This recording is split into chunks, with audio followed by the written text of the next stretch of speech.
Ke titik area akurasi lah di venue para layang di 500 meter terakhir di sana, sekitar 500 meter lah menurut abang-abang di sini. Saya nyerah. Ini ada Bang Sakim sini berhasil menjajal. Juga ada sana Bang Reza, saudara Bauco, nyerah nih Bauco, ampun. Jadi arahan tadi dari Bang Coy, coba ke Sibreh lah dulu ke rumah. Ternyata dapat info kalau rapatnya diadakan di area akurasi.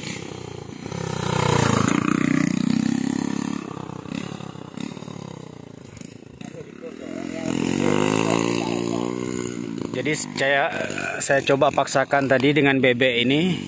Bebek metik ini menuju area akurasi. Di tengah perjalanan berhenti, menyerah. Cukup banyak tanjakan-tanjakan curam, kiri kanan juga jurang.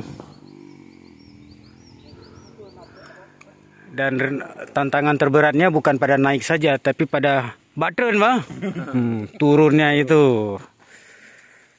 Jadi banyak trik yang dilakukan kawan-kawan di sini. Ada yang pelemi ban Honda supaya hemat rem, dan terutama yang meigo punya metik kawat Cina. Pulau yang biasa-biasanya mah, yang kayak depu landasan. Yang putihnya dua itu. Yang putihnya dua tuh deh. Beraknya dua. Berak metik. Mau imo deh, lalu terus mentah. Nhau mentah tingkat Honda imo deh ha. Kata iya ngai itu hai lah ketik di Honda. Oh hai iya di Honda drog ju Honda katanya. Ada dapur yang hemat deh. Teruk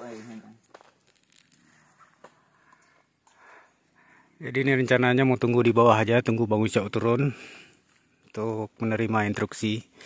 Karena ini rapat-rapat akhir menjelang digelarnya cabur para layang untuk PON ke-21 ini.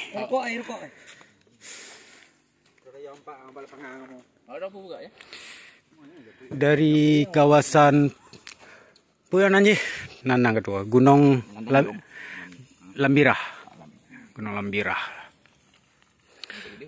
Kawasan pemukiman Sibreh, Kecamatan Suku Makmur, Kabupaten Aceh Besar. Di tengah hutan.